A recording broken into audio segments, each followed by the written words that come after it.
सभी दर्शकों को प्यार भरे नमस्कार। मैं हूं डॉक्टर हरजिंदर सिंह। आज आपसे बात करने जा रहा हूं एक और पेशेंट के बारे में जो इस महामारी के दौरान उसकी कंडीशन वर्स हुई, डर के कारण, एंजाइटी के कारण या फियर के कारण। दोस्तों, मेरे पास एक पेशेंट आए, वो उनकी एज थी 58 के करीब, 57 के करीब, साथ में उनकी बेटी थी। तो जब वो मेरे पास आए तो मैंने देखा पेशेंट काफ़ी बुरी कंडीशन में था। उसके हाथ पैर कांप रहे थे, बोला उससे जा नहीं रहा था, काफ़ी वीकनेस थी पेशेंट को। तो मैंने उनका पल्स ऑक्सीमीटर से ऑक्सीजन चेक किया, ऑक्सीजन लेवल देखा तो उसका 89 के करीब आ रहा था। तो मेरे दिमाग में डर आया कि कहीं ये पेशेंट कोविड पॉजिटिव ना हो। तो पहले तो मैंने सोचा कि पेशेंट को रेफ़र कर दूं, लेकिन फिर मैंने रेफ़र इसलिए नहीं किया कि 2-3 दिन का पहले मेरा एक्सपीरियंस था। एक पेशेंट था मेरा नॉन, उसको कहीं बेड नहीं मिल रहा था।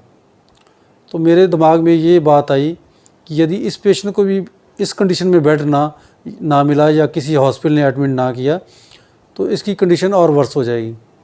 क्योंकि यदि पेशेंट को ड्यूरिंग इमरजेंसी मेंटल सपोर्ट नहीं मिलती तो वो पेशेंट बहुत ही इमरजेंसी में आ जाता है।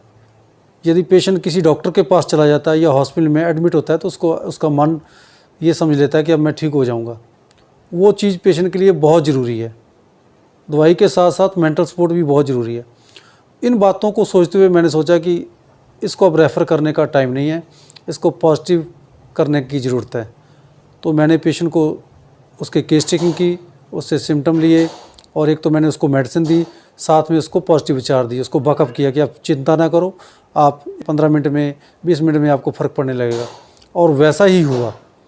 मैंने दवाई दे के बाहर उसको पेशेंट को बैठा दिया और 10 मिनट के बाद मैं पेशेंट के पास दोबारा गया तो मैंने देखा उस पेशेंट का फेस एक्सप्रेशन चेंज हो चुका था।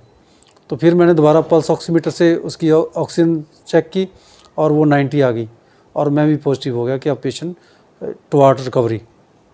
तो मैंने उस पेशेंट को घर भेज दिया और मैंने बोला कि आप 1 घंटे के बाद मेरे को बताओ।